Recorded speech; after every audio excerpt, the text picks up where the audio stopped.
Hello everyone, welcome to our YouTube channel everyday life. आज की हमारी रोचक और उपयोगी जानकारी है एग सब्स्टिट्यूट के विषय में। आज हम बिना अंडे के बेकिंग में अंडे के बदले उपयोग में लाए जाने वाले तत्व के विषय में जानकारी साझा करेंगे। वैसे तो अंडे के बदले आप बहुत से तत्व या खाद्य उत्पाद उपयोग कर सकते हैं और आज उनमें से एक के विषय में हम जानकारी साझा करेंगे।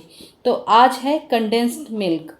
ये बड़ी आसानी से परचून की दुकान में उपलब्ध है और आप बड़ी आसानी से इसे घर में भी बना सकते हैं। और इस 400 ग्राम कंडेंस्ड मिल्क का दाम 106 रुपये है। 2 से 3 अंडों का उपयोग बेकिंग में अक्सर बाइंडिंग एजेंट यानी चिपकाने के सहायक तत्व की तरह होता है, जिसको आसानी से बदला जा सकता है। व्यंजन विधि में आप एक अंडे के बदले 1/4 कप या 50 ग्राम सामान्य तापमान वाला कंडेंस्ड मिल्क मिला सकते हैं, यानी आप फ्रिज से निकालकर सीधे व्यंजन में इसका उपयोग ना करें। जब तक किसी विधि में निर्देश ना हो, बेकिंग करते समय सभी सामग्री सामान्य तापमान यानी रूम टेम्परेचर पर ही होनी चाहिए। जैसे हमने आपको इस वीडियो के शुरुआत में बताया है, अभी तक हमने कंडेंस्ड मिल्क को सिर्फ 2 या 3 अंडे वाले व्यंजनों में ही उपयोग किया है।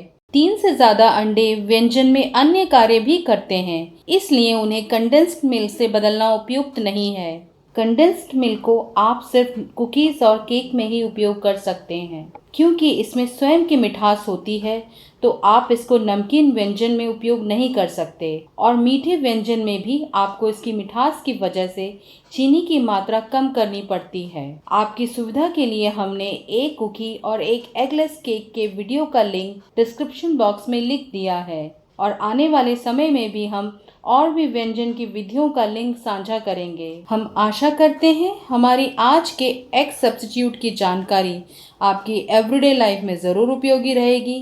Thanks for watching and keep enjoying our everyday life.